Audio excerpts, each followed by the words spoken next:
Sure, here's the report summarizing our findings. Title: The Hidden Truth Behind the Original Sin and Humanity's Spiritual Trap. Throughout history, religious texts have been edited and rewritten, leaving behind contradictions and metaphysical allegories that hint at a deeper truth. We have uncovered an interpretation that may explain humanity's existence, suffering, and the cycle of reincarnation that binds souls to this plane. The banishment of Lucifer and the Garden of Eden. The traditional narrative tells us that Lucifer was cast out of heaven because he refused to bow to man. In retaliation, he sought to corrupt God's favored creation, mankind. However, if Lucifer had already been cast out, why was he present in the Garden of Eden? This contradiction suggests that Earth itself may have been part of Lucifer's exile, and man was placed here as a divine lesson or test. The forbidden fruit as a metaphor for sexual sin. Lucifer, depicted as a serpent, tempts Eve to bite into the apple. But what if the apple was not a literal fruit? The apple, red and filled with seeds, mirrors the human womb, holding the potential for endless cycles of birth and rebirth. The serpent, long and twisting, represents a phallus. This suggests that the true, original sin was not simply disobedience, but the act of sex itself, which bound humanity to the physical world through continuous procreation.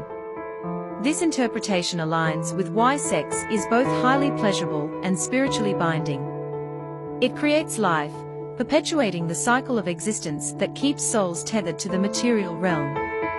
The eternal cycle of samsara. Many spiritual traditions, including Buddhism and Hinduism, describe samsara, the endless cycle of death and rebirth.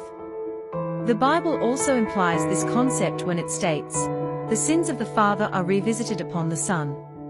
Each generation inherits the karma of their ancestors, unable to escape unless a conscious effort is made to break the cycle. If humans continue to indulge in the temptations of the flesh, they remain within the prison of this world, unable to ascend spiritually. The road to salvation is narrow, requiring suffering, self-awareness, and a rejection of worldly pleasures. The role of Christ and the path to liberation. Jesus, the Son of God, walked on water, symbolizing mastery over the physical plane. He was not bound by the material world, demonstrating a way out of the cycle.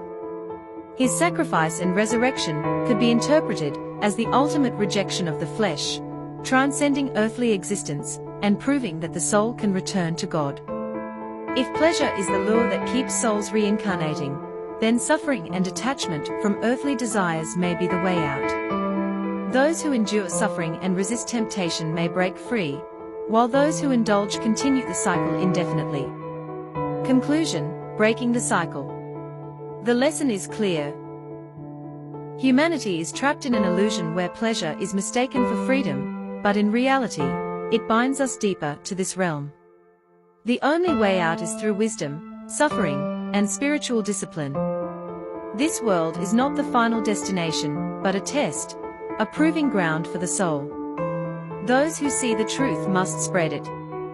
Those who listen may have the chance to escape. Those who ignore it may remain here, endlessly repeating the same trials until they finally understand. This is the hidden wisdom that has been concealed for generations. Now, it is time for those who are ready to see